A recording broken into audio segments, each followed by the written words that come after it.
Hello everyone. Hello everyone. मैं संजय शर्मा अपनी class में एक बार फिर से आपका स्वागत करता हूं। जितने भी पुराने बच्चे हैं वो मुझको बहुत अच्छे से जानते हैं कि मैं आप लोगों को रीजनिंग पढ़ाता हूं और ईस्टर्न रेलवे में स्टेशन मास्टर के पद पर मैं कार्यरत हूं। जो नए बच्चे हैं उनके लिए थोड़ा सा मैं नया इंट्रोडक्शन दे दिया हूं, जो मैं बता दिया हूं स्टेशन मास्टर पद पर कार्यरत हूं। और आप सबको पता है हम 14 चैप्टर पढ़ चुके हैं रीजनिंग में। कुल मिलाकर के 14 चैप्टर अपन रीजनिंग में पढ़ चुके हैं। जो नए बच्चे हैं वो प्ले लिस्ट में जाएं और उन सभी 14 चैप्टर को पढ़ें, अपने नोट्स बनाएं। और कुछ भी डाउट होता है तो टेलीग्राम पर मुझे आप पर्सनल मैसेज कर सकते हैं, सबको जवाब मिलेगा। कल हम नया चैप्टर स्टार्ट करेंगे, कल से 1 तारीख से, जैसा कि मैंने आपसे वादा किया था। और अभी तक अपन रीजनिंग खत्म कर चुके होते, पर सबको पता है कि मैं सर्जरी हुई थी तो थोड़ा सा मैं बेड रेस्ट पे था और मेडिकल पर चल रहा था, ड्यूटी भी नहीं कर पा रहा था। तो 8-10 दिन से मैं रेस्ट पर था। तो लास्ट 10 दिन में मेरी एक क्लास हुई है, बाकी प्रशांत सर क्लास ले रहे थे। तो अब मैं वापस आया हूँ। अब अपन दुगनी रफ्तार से काम करेंगे। जैसा कि मैंने एक मैसेज भी छोड़ा था कि आप फटाफट से 30 तारीख तक जितना भी आपको 14 चैप्टर कराया गया है उनका रिवीजन कर लीजिए, बाद में आपको मौका नहीं मिलेगा, क्योंकि आगे बढ़ते जाएंगे, आगे बढ़ते जाएंगे। ठीक है, तो उम्मीद करता हूँ आप सबने उनका रिवीजन किया होगा। उन 14 चैप्टर में आपको कोई भी डाउट नहीं होगा। कोई भी डाउट अगर किसी को होता है या कोई नया मेंबर जुड़ता है तो कुछ भी आप सवाल पूछिए, हम आपको जवाब देंगे उसका। ठीक है, आज हम थोड़ा सा एनटीपीसी के बारे में डिस्कस करेंगे। 2-3 दिन पहले एक प्रशांत सर का वीडियो आया था जिसमें उन्होंने आपको वैकेंसीज के बारे में बताया था। तो उसी को थोड़ा सा डिटेल में मैं डिस्क्राइब कर दूं आप सबको, और हम क्या क्या करेंगे, क्या क्या स्ट्रेटेजी बनाएंगे, उस चीजों को बता दूं। तो शॉर्ट में बता देता हूँ। 10,884 कुछ पोस्ट आई है एनटीपीसी में, टोटल वैकेंसीज आई है। ठीक है, जिसमें टोटल 8 या 9 पोस्ट हैं अलग अलग। अकाउंटेंट की है, जूनियर अकाउंटेंट की पोस्ट है, जूनियर क्लर्क की पोस्ट है, ट्रेन क्लर्क की पोस्ट है, स्टेशन मास्टर है, ट्रेन मैनेजर है। ऐसे कर करके अपने पास 8-9 पोस्ट हैं, जो कि लेवल 2, 3, 5 और 6 अलग अलग लेवल्स में बांटा गया है। ठीक है, एक सेकंड रुकिएगा।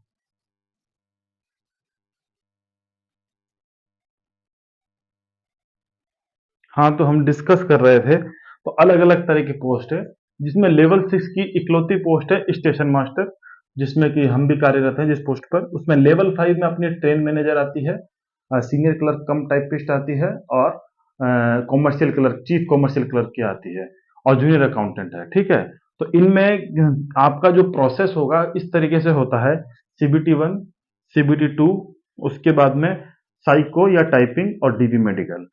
तो कुछ पोस्ट हैं जैसे कि अपने ट्रेन मैनेजर हुई, जिसमें क्या होता है, CBT 1 होता है, CBT 2 होता है, उसके बाद सीधा डीबी मेडिकल है। लेकिन कुछ पोस्ट होती है जिनमें CBT 1-2 के बाद में टाइपिंग टेस्ट भी होता है, और उसके बाद में डीबी मेडिकल, और जो स्टेशन मास्टर है उसमें साइको टेस्ट होता है अलग से। तो आप CBT 1 में क्या होता है, CBT 1 में टोटल 100 मार्क्स का पेपर होता है टोटल, जिसमें अपना 100 में से 40 नंबर जीके जीएस के होते हैं, जिसमें history, geography, biology, physics, chemistry, science, मतलब जो भी हो, संविधान, सबको मिलाकर के 40 क्वेश्चन पूछे जाते हैं। 30 क्वेश्चन मैथ के और 30 क्वेश्चन रीजनिंग के पूछे जाते हैं। ठीक है, इसके आधार पर कट ऑफ लगती है।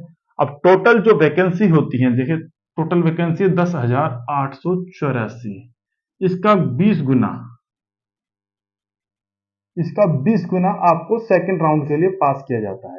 मतलब मोटा मोटी अगर 10,000 है तो गुना 20, 10,000 ढाई का 1 लाख, 2 लाख, लगभग 2 लाख कुछ हजार बच्चों को CBT 2 के लिए पास किया जाएगा। मतलब जो बच्चे, मान लीजिए टोटल फॉर्म भरते हैं 80 लाख, पेपर देते हैं 65 लाख 70 लाख के आसपास। ठीक है, मान लेते हैं 65 लाख बच्चों ने एग्जाम दिया CBT 1। तो उनमें से 2 लाख कुछ हजार बच्चों को, मतलब 10,000 के हिसाब से 2 लाख होता है, लेकिन 884 भी है तो उसको भी 20 से गुना करेंगे, तो लगभग 2 लाख कुछ हजार बनेगी। उतने बच्चों को पास किया जाएगा CBT 2 के लिए। और उन बच्चों में से छांट करके अलग अलग पोस्ट दी जाती है, टाइपिंग वाइपिंग के आधार पर, नंबर के आधार पर। हर लेवल की अलग अलग कट ऑफ निकलती है। ये जो लास्ट 2019 में वैकेंसी आई थी, जिसके अभी ज्वाइनिंग 2023 में जाकर के हुई है, उसकी लेवल वाइज कट ऑफ है सभी बोर्ड की। एक बार इस पर नजर डालते हैं, फिर अपन आगे बढ़ते हैं। ठीक है, जैसे लेवल 2, लेवल 3, लेवल 5, लेवल 6। लेकिन कुछ कुछ जोन ऐसे भी थे जिसमें लेवल 4 की पोस्ट थी, जैसे कोलकाता, तो मैंने लेवल 4 की यहाँ पे लिख दिया है 71.61। लेवल 4 में एक पोस्ट थी ट्रैफिक अप्रेंटिस की, जो कि कोलकाता मेट्रो में थी, मेट्रो की पोस्ट थी, ठीक है। तो जहां जहां पर मेट्रो था वहां पे कुछ एक जोन में थी, सभी जोन में नहीं थी, ठीक है। और ये जो मैंने कट ऑफ लिखी है सब जनरल कैटेगरी की है, यूआर की, ठीक है। तो यूआर की अजमेर बोर्ड, इलाहाबाद बोर्ड, अजमेर में 73, मतलब जिसके प्रीलिम्स में 74 या 73.28 से ज्यादा नंबर थे, जनरल कैटेगरी की बात कर रहा हूं मैं, जनरल कैटेगरी की। तो जिसके अजमेर बोर्ड से 73 प्लस नंबर थे, वो लेवल 2 के लिए क्वालिफाई था, वो मतलब वो मेंस में लेवल 2 के एग्जाम में बैठ सकता है।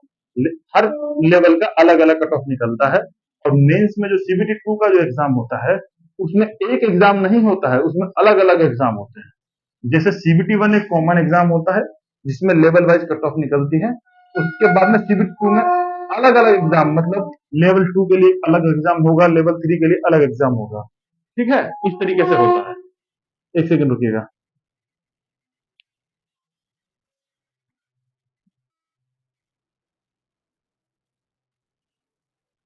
हाँ, तो मैं आपको बता रहा था कि प्रोसेस क्या रहता है। तो एक सीबीटी 1 का एक कॉमन एग्जाम होता है जिसमें सभी लोग बैठते हैं, उसमें से टोटल वैकेंसी के 20 गुना बच्चों को सीबीटी 2 के लिए पास किया जाता है। सीबीटी 1 एक कॉमन एग्जाम होता है, ठीक है, जिसमें लेवल वाइज अलग अलग कट ऑफ निकलती है हर पोस्ट के लिए। सभी पोस्ट के लिए फॉर्म एक कॉमन भरा जाता है, लेकिन कट ऑफ सबकी अलग अलग निकलती हैं। फिर उसके आधार पर जो सीबीटी 2 होता है, वो उसमें एक सिंगल पेपर ना होकर के एक, दो, तीन, चार अलग अलग पेपर होते हैं। लेवल 2 के लिए अलग, 3 के लिए अलग, 5 के लिए अलग, 6 के लिए अलग। और पोस्ट वाइज जैसे लेवल 6 सबसे बड़ी पोस्ट है स्टेशन मास्टर की, तो थोड़ा एग्जाम में मतलब लेवल में भी थोड़ा डिफरेंस रहता है कि इसमें थोड़े हार्ड क्वेश्चन पूछ लेगा। हार्ड कुछ नहीं, सिलेबस सेम रहता है, बस थोड़ा सा उसको ट्रिकी, थोड़ा सा लेंदी बना देता है बस, ठीक है। इस तरीके से होता है। और उसके बाद में साइको होकर के स्टेशन मास्टर, अगर साइको नहीं क्लियर किए हैं या फिर आपका साइको के लिए आप एलिजिबल नहीं है, तो आप गुड्स गार्ड वगैरह, जिसको ट्रेन मैनेजर भी बोलते हैं, बन जाते हैं। तो ठीक है, अगर अब आप मान लीजिए एक बच्चा है जिसके 84 मार्क्स थे, अजमेर बोर्ड से उसने भरा 84, ठीक है। इसका मतलब उसने लेवल 6 की कट ऑफ, लेवल 5 की, लेवल 3 की और लेवल 2 की सारी कट ऑफ जो गई प्रीलिम्स में, उसने सबको क्लियर किया। इसका मतलब वो सीबीटी 2 में इन सभी चारों एग्जाम को देने के लिए एलिजिबल है, तो वो इन चारों एग्जाम को देगा। लेकिन अगर किसी के नंबर 81 है, तो वो लेवल 6 के लिए एलिजिबल नहीं है, बाकी तीनों के लिए। और वो बाकी तीनों के लिए एलिजिबल है, 73, 80 और 74 तीनों कट ऑफ उसने क्लियर की। मतलब जो सीबीटी 2 होगा, तो उसमें वो लेवल 6 के एग्जाम में नहीं बैठ पाएगा, बाकियों में बैठ पाएगा। इस तरीके से एग्जाम होता है, मतलब प्रीलिम्स में ही डिसाइड हो जाता है कि आप किस पोस्ट के लिए एलिजिबल नहीं है, ठीक है। तो एक चीज तो ये क्लियर हो गई है। साइको होता है स्टेशन मास्टर में, क्या होता है जो आपका जो एग्जाम होता है सीबीटी 2 उसका 70%, उसके बाद साइको होता है उसका 30% लेकर के फाइनल मेरिट तैयार की जाती है आउट ऑफ 100, ठीक है। बाकी सबकी जो मेरिट लगती है वो आउट ऑफ 120 लगती है, ठीक है। तो एक ये चीज जानकारी की थी। आई होप आपको समझ में आया होगा। नहीं आया है, कुछ डाउट है तो कमेंट सेक्शन में बोलिएगा। अब एक बार अपन कट ऑफ पे नजर डालते हैं, तो उससे आपको अंदाजा लगेगा कि कौन सा जोन थोड़ा सा सेफ है। मैं ये कहता हूं कि ये कट ऑफ जो है, यही कट ऑफ दोबारा से नहीं रहने वाली है। इससे कम भी हो सकती है, इससे ज्यादा भी हो सकती है, और चांसेस ज्यादा होने के ही हैं, क्योंकि पिछली बार 35,000 के आसपास टोटल वैकेंसी थी, जो कि इस बार 10,884, मतलब 11,000 मान सकते हैं मोटा मोटी, मतलब 3 गुना वैकेंसी थी पिछली बार। तो ऑब्वियस सी बात है, जब वैकेंसी कम है तो कट ऑफ बढ़ना चाहिए, और बढ़ेगा 2-5 नंबर। लेकिन डिपेंड ये सिर्फ वैकेंसीज पर नहीं करता है, ये पेपर के लेवल पे भी डिपेंड करता है कि पेपर का लेवल, अगर पेपर का लेवल बहुत हार्ड बन जाता है तो कट ऑफ कम हो जाती है, ठीक है। तो अब ये जो कट ऑफ आपको दिख रही है, ये आउट ऑफ 100 है, प्रीलिम्स की है, ये सीबीटी 1 की कट ऑफ है। तो आप ये मत सोचिएगा 100 में से 73 नंबर, ये जो कट ऑफ है ये है नॉर्मलाइज्ड कट ऑफ।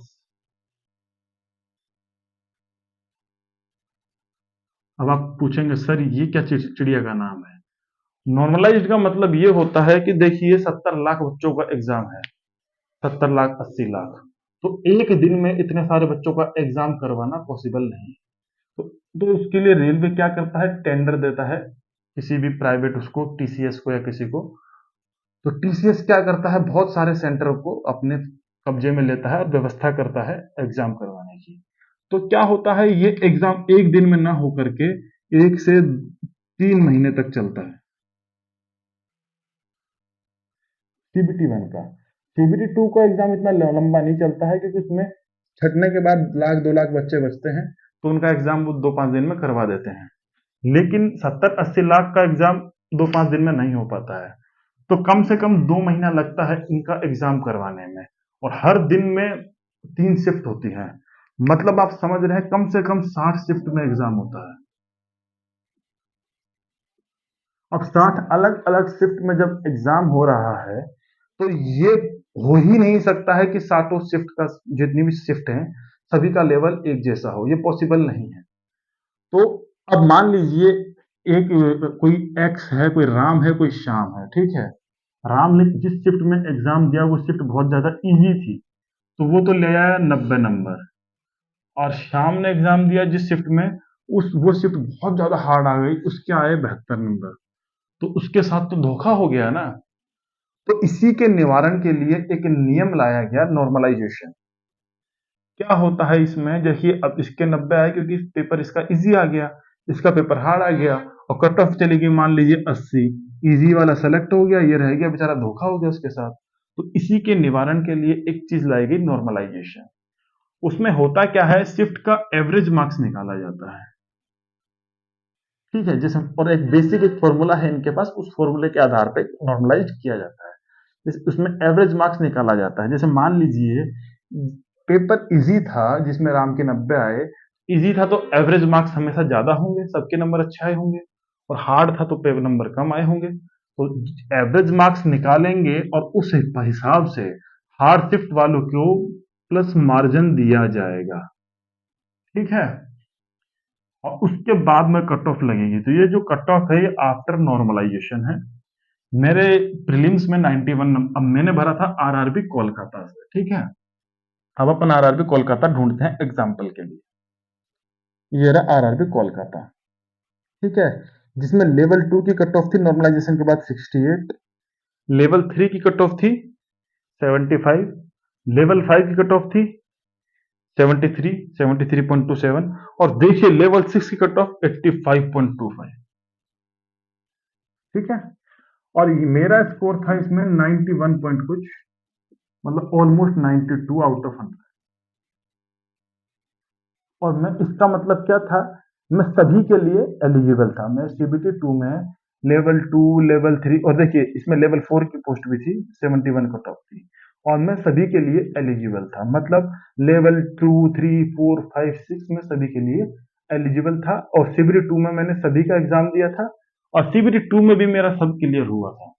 और फिर उसके बाद मैंने टाइप लेवल 5 में टाइपिंग वाली पोस्ट थी, मैं टाइपिंग टेस्ट देने नहीं गया, क्योंकि मैंने आलसी मान लीजिए कि छोड़ना कौन देगा, जब लेवल 6 में अपना हो ही रहा है। तो मैंने साई को दिया और मैं स्टेशन मास्टर को चुना, ठीक है।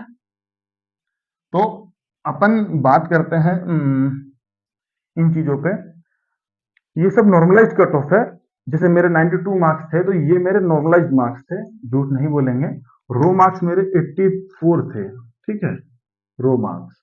और नॉर्मलाइजेशन के बाद वो हो गए थे 92, ठीक है। और ये नॉर्मलाइज्ड कट ऑफ है। तो ये आप एक बार आराम से पोज करके कट ऑफ देख लीजिए कि लेवल 2 की कट ऑफ किस जोन में कितनी रही थी। इससे अपन देखिए अंदाजा क्या लगाएंगे, मिनिमम देखते हैं। मिनिमम कट ऑफ लेवल 2 की मिनिमम कट ऑफ क्या है, 62 एक तो अहमदाबाद में, 61 जम्मू में, 60 मुजफ्फरपुर में, और 64 गोरखपुर में, और गुवाहाटी में 55। तो इससे क्या पता लगता है अपने को, सबसे सेफ जोन कौन सा है फॉर्म भरने के लिए। सबसे सेफ एक तो सिलीगुड़ी, एक है अपना गुवाहाटी जिसमें कट ऑफ कम जाती है, एक है अपना ये गुवाहाटी, और एक है अपना मुजफ्फरपुर। मुजफ्फरपुर सेफ नहीं है। मुजफ्फरपुर एक्चुअली हुआ क्या, ये थोड़ा डेंजर रहता था, इसलिए लोगों ने इस बार इससे भरा नहीं और कम चली गई। और एक है चेन्नई। चेन्नई सेफेस्ट जोनों में आता है। इसकी इसका पीछे एक रीजन है, बहुत बड़ा रीजन है चेन्नई में। क्योंकि देखिए, मैक्सिमम मेरे हिसाब से जो तैयारी करने वाले लोग हैं गवर्नमेंट जॉब की, वो किन किन स्टेट से हैं। मैक्सिमम की बात कर रहे हैं, 100% नहीं। मतलब 100 में से 90% कहां से निकल जाएंगे? राजस्थान, यूपी, बिहार। आप मानिए मत मानिए, ये जो तीन स्टेट है ना, ये 80% सीट लेकर के जाते हैं, 80 से ज्यादा ही लेके जाते होंगे। आप स्वीकार करें ना करें, पर यही कड़वा सच है। यूपी, बिहार और राजस्थान, सारा कंपटीशन इन्हीं लोगों के बीच में है। ठीक है। अब एक्चुअली होता क्या है, जो चेन्नई है वो साउथ का रीजन, वो बिहार से, यूपी से, राजस्थान से बहुत दूर है। और बहुत डिफरेंट कल्चर है, खाना पीना, रहन सहन, लैंग्वेज का बैरियर है। और मतलब आदमी सर्वाइव करना थोड़ा मुश्किल होता है, इसलिए जनरली वहां की कट ऑफ कम जाती है। जो जो जो बोर्ड, जो जोन इन तीनों के टच में रहेगा, उसकी कट ऑफ हाई जाती है। चाहे से वो अजमेर हो, चाहे से वो इलाहाबाद हो, चाहे से वो चंडीगढ़ हो। क्योंकि देखिए, चंडीगढ़ इलाहाबाद यूपी में है, अजमेर चंडीगढ़ राजस्थान वाले खुल के लगाते हैं, अजमेर तो राजस्थान में है ही। ठीक है। रांची झारखंड की राजधानी है, झारखंड बिहार से निकला है, तो कट ऑफ हाई रहती है। ठीक है। ये साला लोको पायलट जीने नहीं देता है।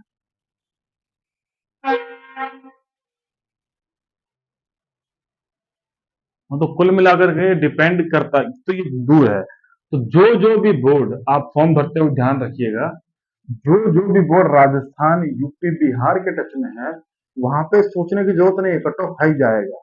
लेकिन आप लोग में अगर प्रिपरेशन अच्छी है आप लोगों की, या फिर आप में क्षमता है, या आपका बेस अच्छा है, 10th तक आप अच्छे स्टूडेंट रहे हैं, तो अगर आपको लगता है आप कट ऑफ क्लियर कर सकते हैं, तो आप घर के आसपास का ही जोन चूज करें। ये सोच के ना भरें फॉर्म की कट ऑफ कम जाती है। जिनके मतलब ऐसा लगता है ना कि हम भाई गए गुजरे हैं, वो थोड़ा दूर जाने की कोशिश करें। हर आदमी दूर ना जाए, क्योंकि घर को प्रेफरेंस देना जरूरी है। एक वक्त के बाद एहसास होता है घर से दूर होने का, थोड़ा सा तकलीफ होती है। ठीक है, बाकी कुछ नहीं है।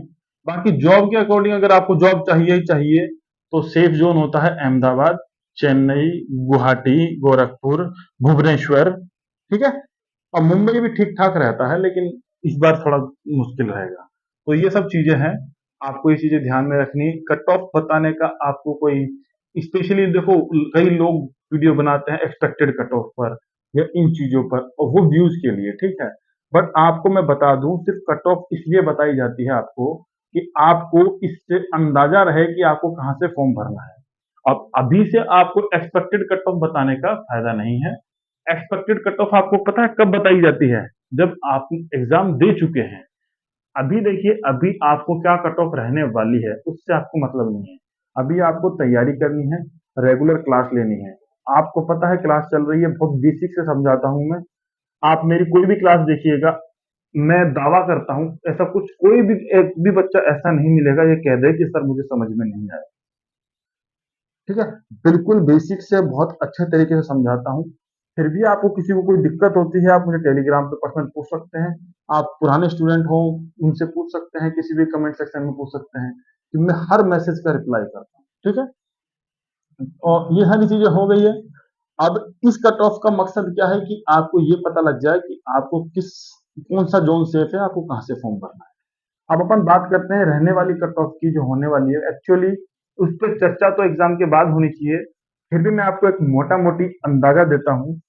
आप डरिएगा नहीं, आप सोचें बहुत ज्यादा कट ऑफ, जितनी कट ऑफ पहले ही रही थी उसी के इर्द गिर्द घूमेगी। 2-5 प्लस कर लीजिए, माइनस मत कीजिए, प्लस कर लीजिए। ठीक है। अगर नॉर्मलाइजेशन तो अब भी होगा, थोड़ा सा पेपर पे डिपेंड करता है कि पेपर का लेवल कैसा है। इसलिए मैं कहता हूं कि एक्सपेक्टेड कट ऑफ एग्जाम होने के बाद में बताई जानी चाहिए। ठीक है। जो कुछ यूट्यूबर पहले बता देते हैं, वो अपने आप को भगवान समझते हैं। ठीक है। और बाकी आप देख लीजिए जो जो सेफ जोन है। अब हम आगे बढ़ते हैं इस चर्चा पर कि हम इसके लिए क्या क्या स्ट्रेटेजी बनाएंगे। स्क्रीनशॉट ले लीजिएगा। सेफ आपको पता लग गया है कि सिलीगुड़ी है सेफ, चेन्नई है सेफ, गुवाहाटी है सेफ, गोरखपुर है सेफ, इधर से जम्मू है सेफ, भुवनेश्वर है सेफ, अब तिरुवनंतपुरम भी सेफ है। ठीक है, तिरुवनंतपुरम है सेफ। तो आप इन से और अहमदाबाद भी लगभग सेफ कैटेगरी में आता है। ठीक है, गुजरात, गुजराती लोग बिजनेस करते हैं। ठीक है, समझ गए सेफ सेफ क्या है। ये कट ऑफ है, जो जो कट ऑफ अगर आपको डिटेल में देखनी है तो आप स्क्रीनशॉट ले लीजिएगा, आराम से बैठ के देखिएगा। ठीक है,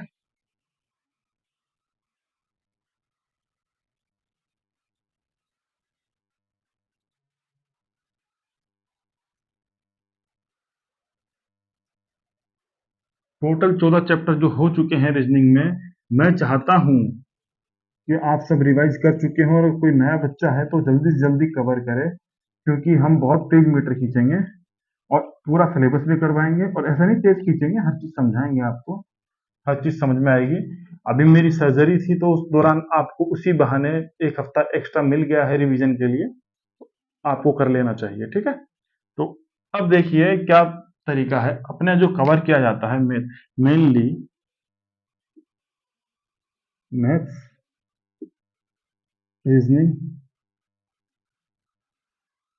और जीके जीएस, तीन पार्ट में बांटा गया है। ठीक है, अब जो जीके जीएस में जो पॉलिटी आता है, पॉलिटी, इसमें लोग अक्सर एक एक दो दो महीना खराब कर देते हैं और उनको कुछ समझ में भी नहीं आता है, क्योंकि बहुत संविधान अपना बहुत बड़ा है। ठीक है, इसलिए मैं कहता इतना वक्त खराब मत कीजिए। एक पेज की फोटो डाली है मैंने, सिर्फ एक सिंगल पेज। ठीक है, टेलीग्राम ग्रुप में है अवेलेबल। लोगों ने नहीं पढ़ी होगी मुझे पता है, क्योंकि लोग अपना फ्यूचर नहीं चाहते हैं, लेकिन जो फ्यूचर चाहता है वो टेलीग्राम ग्रुप में जुड़े और पेज पढ़े। ऐसे ऐसे मैं 2 पेज और डालूंगा, मतलब कुल मिलाकर के सिर्फ 3 पेज, और आपका उसमें मोटा मोटी संविधान खत्म। ठीक है, आपको शॉर्ट शॉर्ट में बताया जाएगा कैसे किया जाए।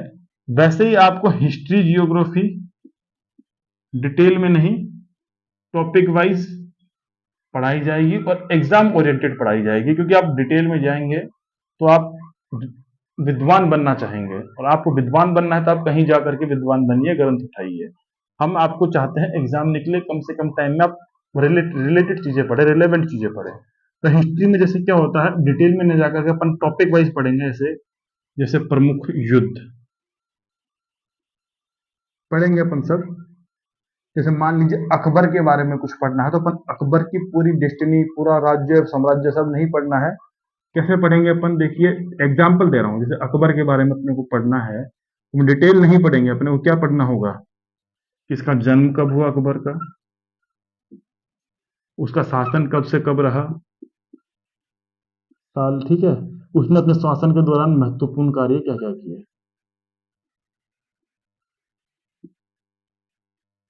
ठीक है, बस इससे ज्यादा अपने को नहीं पढ़ना है।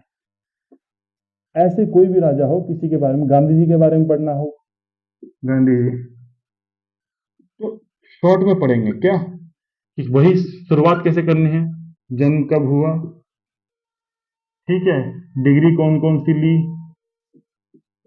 भारत से गए कब, अफ्रीका गए थे ना 1893 में, वापस भारत कब लौटे, कौन कौन सा आंदोलन कब कब किए, खत्म। बस टॉपिक वाइज टॉपिक चैप्टर, मतलब कुल मिलाकर के आधे पेज में पूरा गांधी खत्म कर देना है, एक पेज भी पूरा नहीं।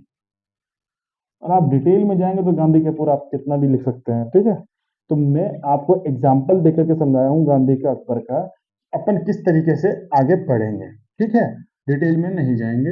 इसकी हिस्ट्री भी हम आपको करवाएंगे, इंपॉर्टेंट स्टैटिक जीके करवाएंगे, आपको हम साइंस करवाएंगे।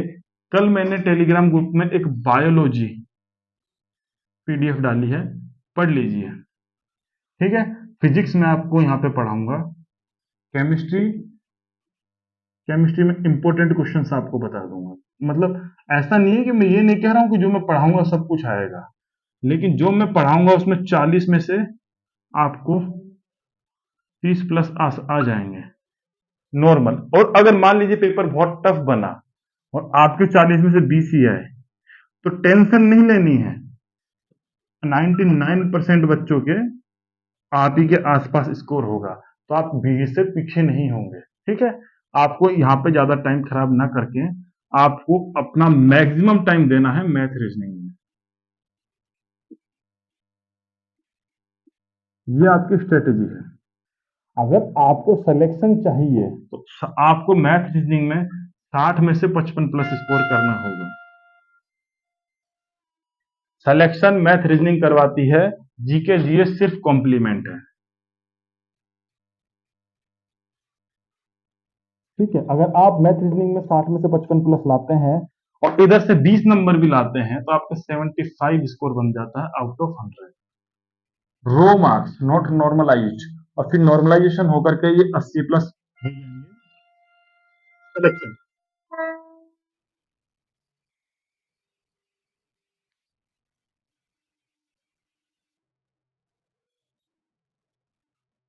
ठीक है, तो आप लोग समझ गए होंगे कि हम किस तरीके से क्या तैयारी करेंगे। आप तैयारी में लगातार जुड़े रहिएगा। आपको हम बता रहे हैं कि सिलेक्शन कैसे लेना है, ठीक है, और विद्वान कैसे बनना है वो आप कहीं भी जाकर के बन सकते हैं। सिलेक्शन अगर आप मेरे अकॉर्डिंग चलेंगे सिलेक्शन पक्का है। मैं जो भी नए बच्चे हैं उनको बता दूं कि मैं हवा में बात नहीं कर रहा हूं और सिर्फ एनटीपीसी की बात नहीं है। मेरी पहली जॉब ग्रुप डी में लगी थी, आरआरबी, जो ग्रुप डी वाला 2018, वो मैंने क्लियर किया। एएलपी टेक्नीशियन का पहले कॉमन एग्जाम हुआ था पिछली बार, वो भी 2018 में आई थी, वो भी मैंने क्लियर किया। DFCCIL 2021 में आई थी वैकेंसी, वो भी मैंने क्लियर किया। ठीक है, ये एनटीपीसी है 2019 की वैकेंसी, ये भी मैंने क्लियर किया। और एक एसएससी सीएचएसएल का एग्जाम भी मेरा क्लियर किया हुआ है। तो मैंने इतने एग्जाम निकाले हैं, तो हवा में नहीं निकाले। ठीक है, तो मैं आप लोगों से उम्मीद करूंगा कि आप लोग अपने मेंटोर पर विश्वास करेंगे। ठीक है, और सिर्फ विश्वास नहीं करेंगे, आप तैयारी करेंगे, बहुत अच्छे से मेहनत करेंगे। और मेहनत का पहला कदम होगा जो हमने प्ले लिस्ट में 14 चैप्टर कंप्लीट किए हैं रीजनिंग में, और मैथ पढ़ाई है जो प्रशांत सर ने, जो भी चैप्टर हुए हैं उनका मुझे इतना ध्यान नहीं क्या चैप्टर हुआ, आप देख लीजिएगा, वो आपको बता देंगे। तो आपको वो सारे चैप्टर भी कंप्लीट करने हैं। कोई डाउट होता है अगर आपको मैथ में भी प्रशांत सर से आप नहीं पूछ पा रहे हैं, तो ऐसा नहीं है मैं मैथ बता नहीं सकता हूँ, मैं भी बता सकता हूँ, तो आप मुझसे पूछ सकते हैं, मैं आपको समझा दूंगा अपने तरीके से। लेकिन रीजनिंग के 14 चैप्टर में कोई भी डाउट है तो आप मुझे जल्दी से टेलीग्राम पे जुड़िए, जो नए लोग हैं जुड़िए और बताइए। ठीक है, कट ऑफ आपने एक्सपेक्टेड देख ली है, मैं उम्मीद करता हूं कि सबका स्कोर 85 या उससे ऊपर आएगा प्रीलिम्स में। अगर आप जनरल कैटेगरी से हैं तो आपको नॉर्मलाइज स्कोर एटलीस्ट, नॉर्मलाइज है वो नहीं, लेकिन आपको कोशिश करनी चाहिए आपके रो मार्क्स इतने आए। ठीक है, कोशिश करनी चाहिए। ठीक है, नॉर्मलाइज स्कोर है, एटलीस्ट इतना हो यूआर कैटेगरी का, उससे कम होगा तो आप उम्मीद छोड़ दीजिए। अगर आप ईडब्ल्यूएस से हैं तो 2 से 3 मार्क्स कम कर लीजिएगा। अगर आप ओबीसी से हैं तो वही ओबीसी ईडब्ल्यूएस ऑलमोस्ट सेम जाती है कट ऑफ, 1-2 नंबर का डिफरेंस रहता है। जैसे मान लीजिए 85, आपको अंदाजा बता रहा हूँ, मान लीजिए 85 कट ऑफ गई है यूआर की, तो ओबीसी के जाने के चांस रहते हैं अपने 80 से 81, ओबीसी और ईडब्ल्यूएस दोनों। ठीक है, और ये है 80 से 81। एससी की जाएगी मान लीजिए 77 के आसपास, और एसटी की जाएगी अपनी 73 से 75 के आसपास। एग्जाम्पल के तौर पे लिया है, अगर यूआर की कट ऑफ 85 होती है तो एसटी की कट ऑफ 73 से 75 के बीच में स्टैंड करेगी। ये रिकॉर्ड रहा है पिछले 7-8 सालों का, जो मेरा ऑब्जर्वेशन है। एसटी और यूआर के बीच मिनिमम 9 से 10 मार्क्स का डिफरेंस होता है। ये डिफरेंस ज्यादा भी हो सकता है, पर 9 से 10 मार्क्स का हमेशा रहता है। ठीक है, तो अगर 85 है तो 75 तो रहेगी। ये कभी कभी ये भी हो सकता है कट ऑफ 70-72 हो जाए, पर आप लोग जो एसटी कैटेगरी में 70 के हिसाब से प्रिपेयर ना करें खुद को, 75 भी हो सकती है। तो आप प्रिपेयर हमेशा 80 प्लस के लिए ही रहें, चाहे से आप एसटी में हो, चाहे से आप एससी में हो, चाहे से यूआर में हो, मैटर नहीं करता। और कोई भी कमेंट सेक्शन में जातिवाद पर लड़ाई नहीं करेगा, ठीक है। सब भाई हैं आपस में।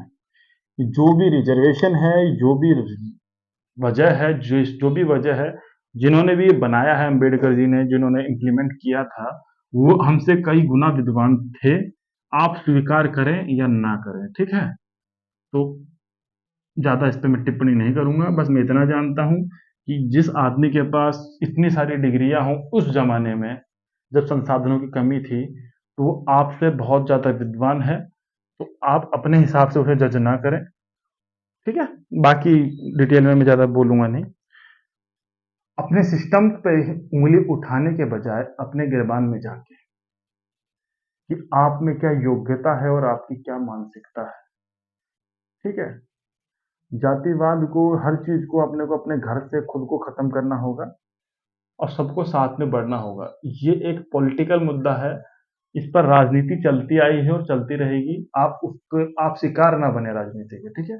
आप अपनी मेहनत पर, अपने होने वाले बीवी बच्चों पर, अपने बूढ़े माँ बाप पर ध्यान दें, ठीक है।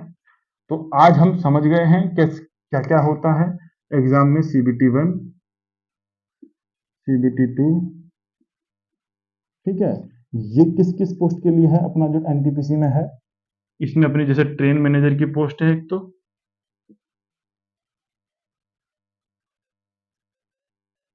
और एक पोस्ट है इसमें, नोटिस आया जिसमें चीफ कॉमर्शियल कम टिकट क्लर्क।